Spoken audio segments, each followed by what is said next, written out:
L'arc Chimera Hand de Hunter x Hunter est le plus apprécié des fans. Mais mérite-t-il réellement toutes les éloges qu'il a reçus? Selon moi, pas forcément, et je vais vous expliquer pourquoi dans cette vidéo. Ok, calme-toi, je vais m'expliquer, hein.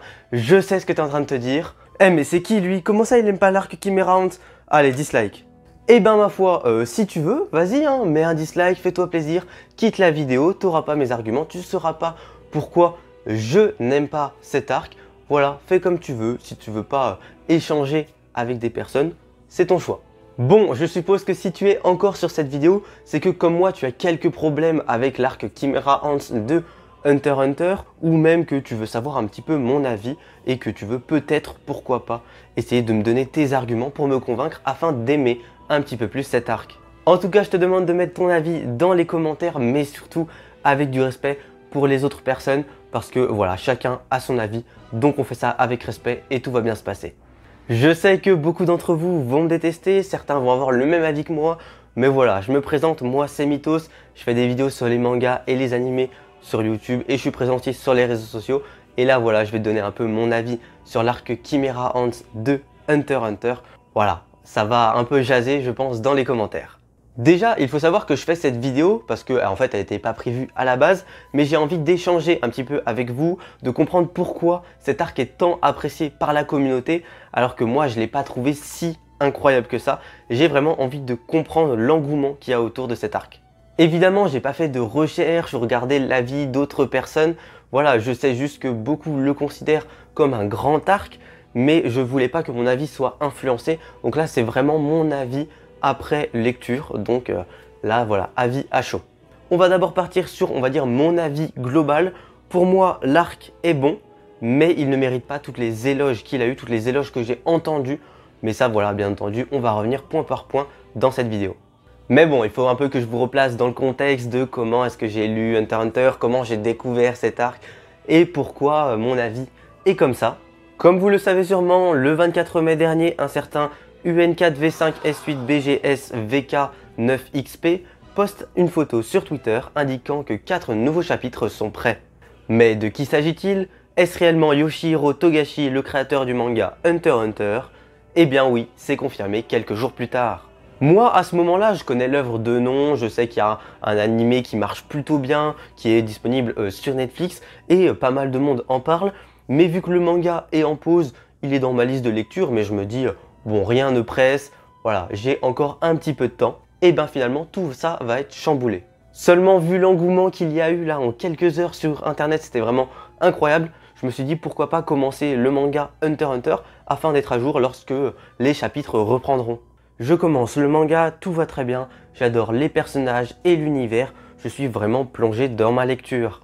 Je fais quelques vidéos analyses parodies qui sont d'ailleurs disponibles sur YouTube, donc n'hésitez pas à aller les voir. Donc voilà, je continue tranquillement ma lecture et puis je commence même l'animé, histoire de lire et de comparer un petit peu les deux. Franchement, les arcs sont tous incroyables, du moins j'ai jamais été déçu. Mes préférés donc c'est York Shin City et après on a Grid Island. Vraiment j'ai pris des grosses claques, de très bons arcs et Hunter x Hunter est vite monté dans mon classement des mangas. Voilà, pour l'instant vu que je suis pas à jour, je peux pas encore le classer, mais franchement c'est très très bon. Et après avoir dévoré tous les tomes, c'est donc enfin le moment de découvrir l'arc phare de cette œuvre, Chimera Hand.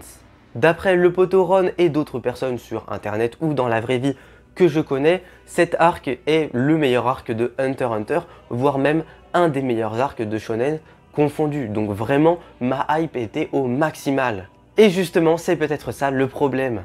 J'ai entendu pendant des années que cet arc était incroyable. Je me suis mis dans la tête que vraiment j'allais lire quelque chose de grandiose. J'ai vu 2-3 images par-ci par-là, de moments plutôt clés, des images de l'animé surtout. Et du coup, vraiment, ma hype était au sommet. Malheureusement, quand la hype est trop haute, le moindre petit détail fait tâche et on a du mal à l'accepter. Et ça, je pense que c'est le plus gros défaut. Mais c'est maintenant qu'on est parti pour discuter du gros, voilà, de l'arc, point par point, un petit peu chronologique. Ça va être sympa, il y a pas mal de choses à dire. Nous venons de quitter Grid Island, un jeu imaginaire incroyable régi par ses propres règles et où Togashi a créé un jeu de cartes entier, tel un génie. On découvre donc la reine des fourmis chimères qui est plutôt intrigante et qui nous donne envie de lire la suite. Malheureusement, ce concept de fourmis chimères ne m'intéresse rapidement plus parce que pour moi elles sont trop fortes trop puissante et ce n'est pas normal. Alors, bon, je vais m'expliquer, mais quand tu as une fourmi chimère qui mange un humain et surtout un hunter, elle ne devient pas aussi puissante que le hunter qu'elle a dévoré, elle devient beaucoup plus puissante que cet hunter, elle sait déjà utiliser le naine, elle n'a pas besoin de s'entraîner. Voilà, pour moi, c'est pas cohérent, ça devrait être, on va dire, la puissance du précédent ennemi, de celui qu'elle a mangé. Et voilà, pour moi, là, il y a une petite incohérence, je trouve pas ça très logique. Alors certes, si la fourmi chimère mange plusieurs ennemis, ça paraît cohérent qu'elle soit plus forte que le dernier, mais de là avoir une puissance supérieure, ça me paraît un peu tiré par les cheveux. Bon là j'avance un petit peu, mais je pense surtout au moment où on a Pyto qui est assis tranquillement sur un rocher, Netero qui le regarde, et là il dit que ouais Pyto est plus puissant que moi, bon ça on sait que c'est faux, après selon moi c'est faux, mais clairement c'est pas normal parce que Netero est potentiellement le hunter le plus puissant. Donc comment Pyto peut devenir aussi fort en mangeant des hunters de base, même des humains ou des créatures? Voilà, je trouve pas ça très logique. Mais le bestiaire est clairement impressionnant et Togashi nous prouve encore une fois qu'il fait partie des patrons du manga. J'aime beaucoup le poulpe Ikarugo, son évolution et sa relation avec Killua. Et j'ai trouvé très cool le pouvoir des frères et sœurs Orozo qui s'amusent aux fléchettes avec Killua. Ce qui est bien avec ce début d'arc, c'est qu'on revoit surtout le personnage de Kaito. C'est un personnage que j'aime vraiment beaucoup, qui a une importance surtout pour Gon, bon ça on le verra, mais vraiment très très cool. C'est un personnage qu'on avait vu au tout début de l'œuvre, et là c'est plutôt bien de le revoir. Et puis on aura vraiment une scène touchante avec sa mort, et par la suite ça va entraîner pas mal de complications avec Gon, mais on reviendra dessus un petit peu plus tard. On découvre également une nouvelle région de la géographie de Hunter x Hunter, NGL et ses habitants coupés du monde qui vendent de la drogue, faisant bien entendu penser à la Corée du Nord. C'est assez impressionnant la différence qu'on voit entre cette petite communauté de NGL qui est vraiment coupée du monde, sans technologie, sans moyens de communication, et alors qu'à l'intérieur on voit vraiment que c'est une usine à drogue, même si tout le monde n'y participe pas forcément. Voilà, je trouve que ça c'est plutôt intéressant. On en apprend également un petit peu plus donc sur l'origine de NGL avec Jairo, il me semble qu'il l'a créé. Voilà, ça c'est plutôt intéressant, il a une bonne backstory, mais je trouve que le personnage n'est pas assez développé, j'espère qu'on le verra un petit peu plus par la suite. Un nouveau bestiaire, un nouveau lieu, tout va bien. Cependant, la situation de l'arc est extrêmement grave. Des créatures très dangereuses se multiplient et deviennent plus fortes dans un pays où aucune information ne circule. Pour moi, ça devrait inquiéter quasiment tous les hunters qui se mobiliseraient pour éviter le pire et pas juste ramener Netero qui est vraiment un personnage incroyable, Moro, un personnage que je trouve plutôt sympa et Nov que moi je trouve un petit peu éclaté, je suis désolé. Mais voilà, il ramène 3 gros hunters, on va dire, pour battre toutes les fourmis chimères dans un pays où il n'y a aucune information qui circule. Je trouve pas ça très logique. En plus de ça, lorsqu'ils passent à l'action, ils sont à peine 10 pour battre des dizaines de milliers de fourmis chimères. Voilà, c'est pas vraiment cohérent, même si c'est une mission d'infiltration. Quand tu vois le niveau de puissance qu'il y a, c'est pas vraiment normal. C'est clair que c'est pas parce que t'envoies Netero, potentiellement le meilleur et le plus fort des hunters du monde, que tu vas pouvoir battre n'importe quelle créature et toutes les enchaîner à la suite. Donc, pour moi, là, il y a un petit problème. Surtout que la menace est pesante, mais que nos héros prennent le temps de s'entraîner pendant quasiment un mois, alors qu'il aurait fallu attaquer fort et dès le début avec des hunters plus expérimentés. Nous rencontrons pas mal de nouveaux personnages, comme Pamu, Knuckle, Shoot. J'aime beaucoup ce qu'a fait Togashi avec ses différents personnages et les idées farfelues qu'il a. Mais déjà que retenir un jeu de cartes entier, c'est compliqué, alors là, retenir plus de 30 noms de personnages à rallonge qui sont vraiment très difficiles pour des occidentaux comme nous, c'est impossible. C'est dommage car c'est vraiment intéressant de voir tous ces différents personnages avec leur personnalité, leur chara-design vraiment spécifique, mais là je suis pas capable de citer plus de 5 noms de méchants et 5 noms de gentils. Donc pour moi là-dessus il y a encore un petit problème. Il aurait fallu faire des noms un petit peu plus courts ou un petit peu plus faciles à retenir. Nous avons Palm ou Pamu qui est plutôt spécial, mais sa relation avec Gon est très drôle et ça donne un moment de légèreté à l'arc qui fait du bien. J'aime beaucoup Knuckle et surtout son pouvoir, vraiment très intéressant. Là Togashi a réussi à utiliser le naine de manière vraiment très cool. Par contre je trouve qu'il est un petit peu mal utilisé contre des ennemis très puissants. Par exemple contre Youpi, et techniquement il l'utilise pas vraiment alors qu'il aurait pu être très puissant. Bon par contre le personnage de Shoot, je trouve que voilà, il est pas du tout marquant. C'est un personnage que quasiment j'ai oublié. Il a un pouvoir qui est plutôt intéressant, mais pour moi il n'est pas suffisamment développé, il n'est pas suffisamment marquant. À la fin j'avais l'impression qu'il était mort alors que techniquement non. Franchement voilà, un petit peu dommage. Nous voyons ensuite la naissance de Meruem, personnage incroyable qui est plutôt osef au début, mais qui va vite devenir mythique au fur et à mesure que l'arc avance. Yoshihiro Togashi le met très bien en avant dans de magnifiques pages. Il faut en effet souligner que Togashi, même si parfois il y a des dessins un petit peu grossiers, un petit peu bizarres, il est très fort pour dessiner des combats, des scènes vraiment importantes, des émotions, des petits détails. Et ça, franchement, pour tous les animés only, mais foncez lire le manga parce que vraiment c'est pépite. On a également une partie avec la Brigade Fantôme qui est plutôt sympa mais qui concrètement ne sert à rien. Elle permet juste de développer un petit peu les personnages et d'en introduire de nouveaux. Mais s'ils n'avaient pas été là, cela n'aurait rien changé. Pour moi, on a l'arc qui est séparé, on va dire, en 3 parties distinctes, même si elles sont un petit peu inégales. Voilà un petit peu comme je le perçois. On a l'introduction du chapitre 186, donc le tout début, jusqu'au chapitre 260, c'est le moment où ils vont infiltrer le château. C'est une partie qui est vraiment nécessaire au développement pour montrer l'univers dans lequel on se trouve, les différents personnages et un petit peu faire avancer du coup cette action, même si par la fin je trouve que c'est un petit peu long. La seconde partie c'est l'assaut du chapitre donc 261 au chapitre 287. On va dire que chapitre 287 c'est le moment où tu as véritablement le combat Netero-Meruem qui commence. C'est une partie que je trouve vraiment très longue alors qu'elle dure peu de chapitres par rapport à la première partie. Et voilà, je trouve que c'est un peu fouillis, on comprend pas grand chose mais je vais revenir un petit peu là-dessus. Et bien entendu on a donc la dernière partie du chapitre 288 au chapitre 318.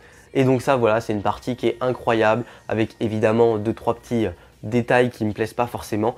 Mais franchement c'est une très grosse partie. Bon là faut qu'on revienne sur la partie de l'assaut, voilà, dans le château. J'ai un gros problème avec cette partie parce qu'on a des combats qui traînent en longueur, vraiment ça paraît interminable alors que techniquement ça dure un petit peu plus de 20 chapitres. Je trouve qu'on n'est pas assez attaché à des personnages comme Knuckle, Shoot, Nov ou même Youpi, même si techniquement c'est un méchant, on ressent pas leur motivation, on ressent pas voilà, de danger pour eux et c'est vraiment dommage. Mais surtout pour moi, le gros point négatif, c'est le narrateur. Le narrateur, je n'en peux plus. Le mec, il est en train de te raconter ce que tu viens de voir à l'instant et ce que tu es en train de voir. Il te décrit les pensées du personnage comme si tu ne les avais pas compris, comme si tu étais débile. Cette partie m'a vraiment énervé. Je n'étais plus du tout concentré dans ma lecture à cause de cela. Donc, je lisais moins et elle me paraissait encore plus longue. Et pour ajouter une couche là-dessus, nous avons Gon qui ne fait absolument rien. Du chapitre 274 au chapitre 305. Pendant plus de 30 chapitres, c'est vraiment interminable. On a Gon qui reste assis à côté de Pitou pendant qu'elle soigne Komugi et qui voilà, il ne fait rien du tout alors que tu as ses amis qui se font décimer un par un. Et ça vraiment c'était insupportable. Toutes les petites intrigues elles avancent, sauf celle de Gon. Vraiment, c'était horrible. Mais parlons plutôt des 3 généraux, Pitou, Poufou et Youpi. Je trouve Pitou relativement intéressant, surtout vers la fin de sa vie. Poufou est pour moi le mieux écrit des 3, torturé et dévoué, même s'il est parfois énervant. Mais malheureusement, Youpi est un personnage que je ne trouve pas du tout intéressant, voire même vide, alors qu'il y avait énormément de potentiel. Et comme je l'ai dit donc précédemment dans ces vidéos, Togashi a décidé d'inventer plein de nouveaux personnages dans cet arc, et ça c'est une très bonne chose, c'est très bien fait, c'est très cool. Mais le mec il leur a mis des noms interminables et impossibles à retenir. Et bah c'est ça le problème, c'est que même lui il en avait marre, donc il a décidé de donner des surnoms à des personnages qui avaient déjà des noms ultra compliqués. Donc vraiment il a soit raccourci les noms, soit changé un petit peu donc pour les 3 généraux. Mais pourquoi? Enfin mec, si t'avais la flemme, dès le début tu fais des petits noms. Là c'était insupportable. Déjà que j'avais du mal à retenir les noms, ils en avaient 2. Vraiment c'est illogique. Mais surtout ce qui m'a bien fait rire, c'est que Togashi en avait tellement marre que même les héros appelaient leurs ennemis, donc Poufou, Youpi et Pitou, par leur surnom. Alors que techniquement ils sont pas censés connaître les surnoms. Enfin voilà, c'est juste parce que Togashi il avait la flemme. Pour moi c'est clairement débile ou peut-être même une erreur de traduction, mais clairement t'appelles pas ton ennemi par son surnom. Bon j'avoue je me suis énervé, mais sur le moment là pendant ma lecture ça m'a saoulé, il y avait 1000 intrigues, j'étais perdu entre les différents noms. Voilà, franchement sur le moment c'était très désagréable à lire. Cependant il faut rendre à César ce qui est à César. Le combat de Netero contre Meruem est juste incroyable. Déjà avec l'arrivée de Zeno et de Netero face au roi, Togashi nous a régalé. Mais avec ce qui est arrivé par la suite, j'ai assisté à un des plus grands combats de shonen que j'ai jamais vu. On découvre brièvement le passé de Netero et son entraînement incroyable. Son chara-design évolue énormément par rapport au début et la copie de Tortue Géniale devient un véritable pilier de l'œuvre. J'espère qu'un jour, nous en apprendrons un petit peu plus sur son histoire. Mais là encore une fois, je vais me faire des ennemis, j'ai un petit problème avec ce combat.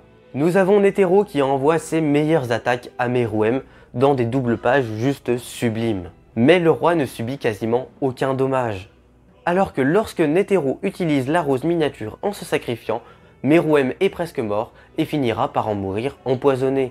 Pour moi, c'est pas normal, je sais qu'il y a une belle symbolique derrière, je vais revenir un petit peu plus dessus, mais clairement, Netero il envoie des attaques du feu de Dieu, il utilise vraiment tout ce qu'il a appris de toute sa vie, il s'est entraîné de fou et tout, il utilise tout, et en fait c'est juste une bombe, elle va tuer à retardement Meruem.